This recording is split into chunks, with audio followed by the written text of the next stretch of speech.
Después de escuchar las declaraciones de Julio Velarde, presidente del BCR, nos vamos a una importante entrevista con el ex congresista Víctor Andrés Belaúnde, que ya lo tenemos en Conectados. Muy buenas tardes, congresista Víctor Andrés Belaúnde. Qué gusto tenerlo. Tanto gusto, un placer. García Belaúnde. ¿Qué tal? Qué gusto tenerlo. Como siempre, es un gusto entrevistarlo a usted, ya que de alguna manera siempre hace docencia política en sus declaraciones, y eso es bueno. Muchas gracias. ¿Cómo ve lo que viene ocurriendo en el país? Por ejemplo, ahora la ausencia de la Presidenta de la República en el CADE, y los temas de inseguridad ciudadana. Hoy mismo han asesinado a 2 barberos, ayer un hecho lamentable con un policía herido. Bueno, ¿cómo ves todo esto? El país está un poco convulsionado, ¿no? A ver, empecemos por el tema del CADE. Yo creo que el CADE es interesante, importante. Usted mismo lo dijo, es una reunión de empresarios de éxito, pudientes, pero no el empresario de abajo, el pequeño empresario, el esforzado, el emprendedor, no llega al CADE, ¿no? El CADE es para los altos ejecutivos de empresas importantes y exitosas, y hasta hace poco estaba ahí también Odebrecht. Odebrecht iban al CADE, participaban en el CADE. Entonces, la verdad que el CADE es interesante, es importante, pero no ir tampoco pasa nada, ¿no? Ahora, yo creo que la presidenta debió hacer un esfuerzo en ir, porque como está tan alicaída, de repente ahí levantaba algo de votos y por lo tanto, de repente ahí también levantaba la noticia, porque no lo iban a pifiar, no la iban a pifiar ahí, ¿no? No estarían de acuerdo con ella, pero no la iban a pifiar, no la iban a maltratar, porque serán empresarios, pues, exitosos, pero con cierto nivel de educación, ¿no? No se hubiesen, no lo hubiesen incordiado en absoluto. Así que yo creo que ella de repente pudo haber sacado algunos votos allí, más que todo mejorar un poco su imagen, quizás en vista a lo que se podía publicar de ahí, ¿no? A través de la televisión. Pero claro, todos sabemos pues que el CADE esta vez sí refleja lo que refleja la ciudadanía, es decir, la impopularidad hacia el Congreso y hacia el gobierno, porque antes no, antes el pueblo tenía muy poca aceptación o respaldo por el presidente de turno, y en el CADE lo respaldaban a rabiar. A veces eso pasaba en el pasado, ¿no? O sea, el CADE ha tenido de todo un poco. También es cierto que Alan García no lo invitaron después de que estatizó la banca. Y hay presidentes que no han ido, ¿no? Castillo no fue, Sagasti no fue, en fin. Creo que Pepe Casi fue, pero hay presidentes que no han ido y se han ausentado. Yo creo que el interés de que vaya el jefe de Estado, más que al jefe de Estado, le interesan los propios concurrentes al CADE para, de alguna manera, sentir su presencia y su importancia, ¿no? Así es. O sea, ¿usted cree que este CADE ha quedado un tanto deslucido con la ausencia de la Presidente? Más aún, si hay empresarios de éxito de nivel preponderante que va a tomar decisiones en las economías del país, ¿ha obedecido entonces a una manera o algún desdén hacia el CADE? De alguna manera, a ver, yo creo que el CADE le interesa más que vaya el presidente de la República que al presidente futuro le interesa ir, en general. Y en este caso particular, creo que a la señora Boluarte le interesaba más ir que no ir, para levantar sus alecaídos votos, no dentro de los empresarios que no van a votar por ella, evidentemente, sino con cara un poco al país. Era una tribuna importante para la presidenta de la República, así como fue la tribuna importante de la PEC, ¿no? Que hubiese podido aprovecharla muy bien con un discurso que alguien se lo podía hacer bien hecho y que ella lo lee, en fin, lo lee bien, ¿no? Entonces yo creo que ella ha perdido un poco.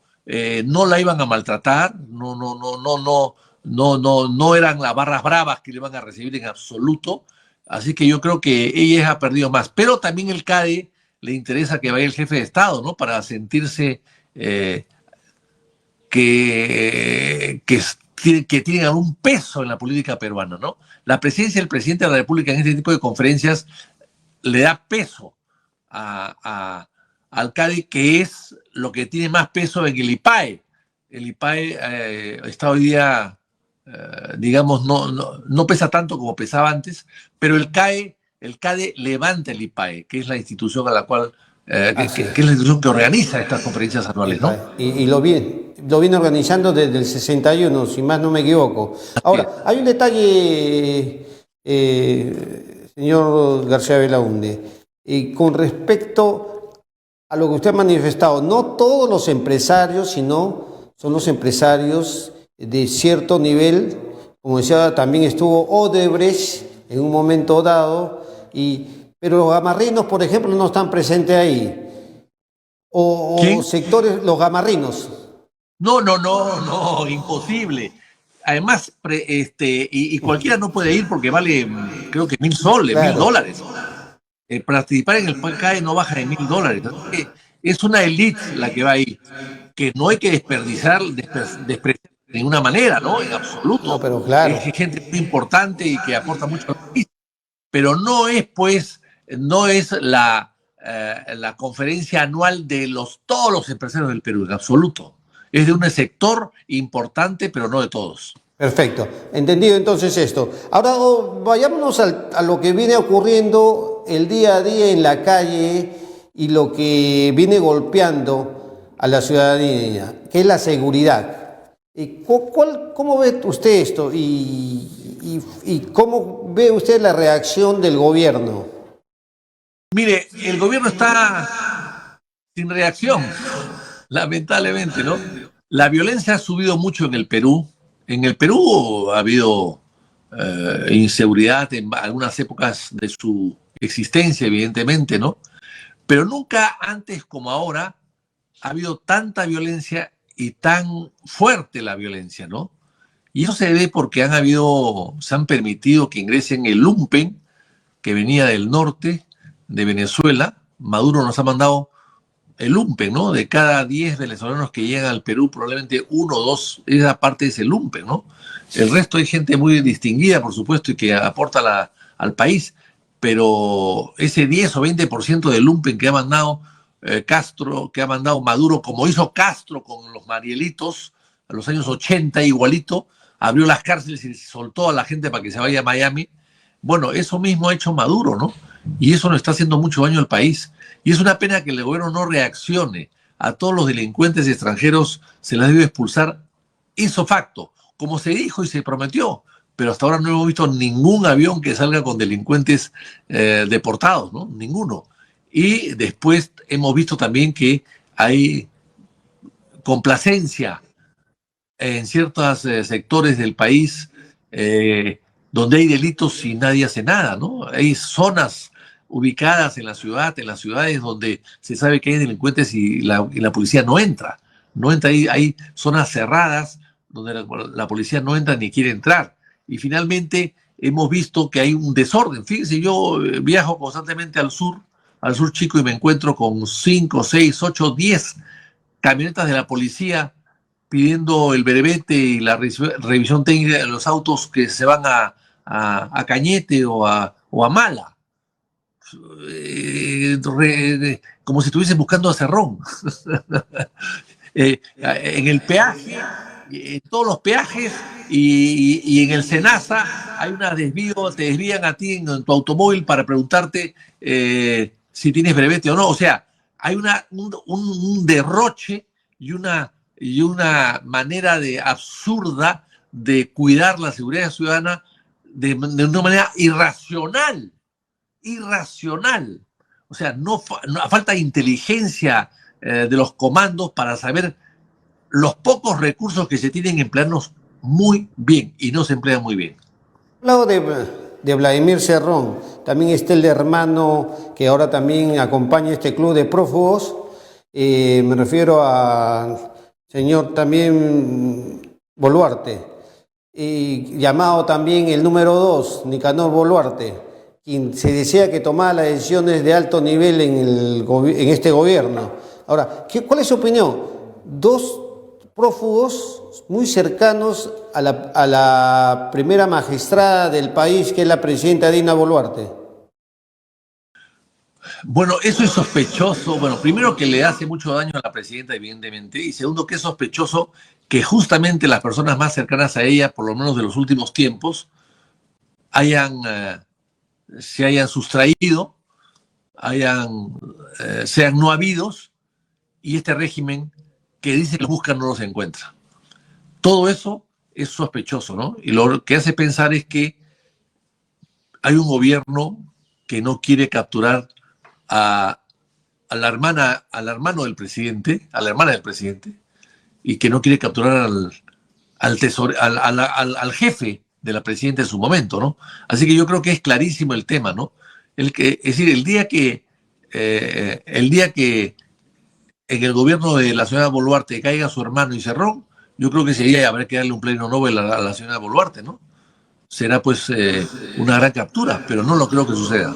Ahora, se acercan las elecciones, tanto presidenciales como congresales, y también lo que va a significar las elecciones en las alcaldías y las regiones.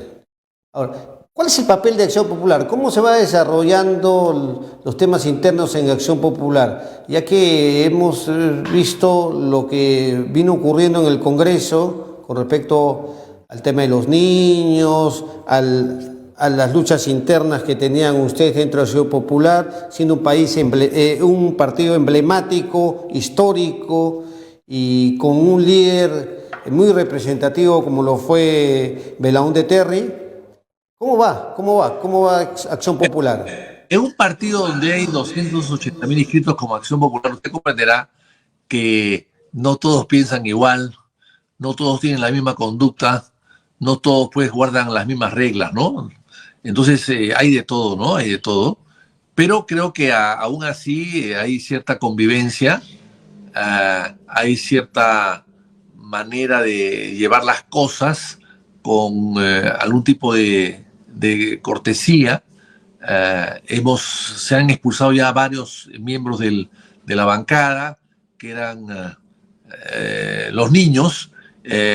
Quizás falta uno que otro más por allí, de menor digamos, responsabilidad, pero igual estamos atrás de todo esto y el partido se está arreglando y recomponiendo. Yo he estado anteayer en una reunión partidaria y he visto varias facciones que estuvieron enfrentadas en las elecciones internas almorzando juntos. O sea, lo que quiero decir con esto es que ha habido, sí, algunas pugnas antes, pero las personas díscolas, las más conflictivas, o se han ido por inmoralidad o se han ido por que estaban solas, aisladas.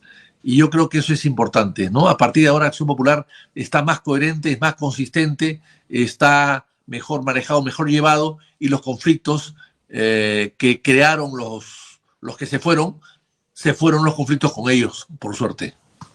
Perfecto.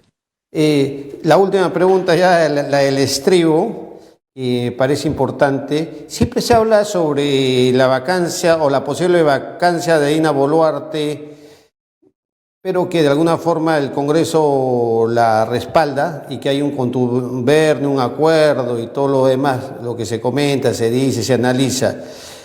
Yo le pregunto a usted, porque usted es un amplio conocedor de la política nacional, y de repente esta pregunta puede incomodarlo un tanto, pero yo se lo dejo a usted, se lo pongo en la mesa.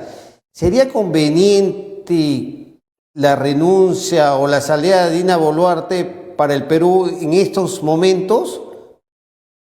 Mire, yo he sido siempre crítico de la señora Boluarte y he sostenido que los reemplazos no pueden durar más que el tiempo que estuvo en el gobierno del titular.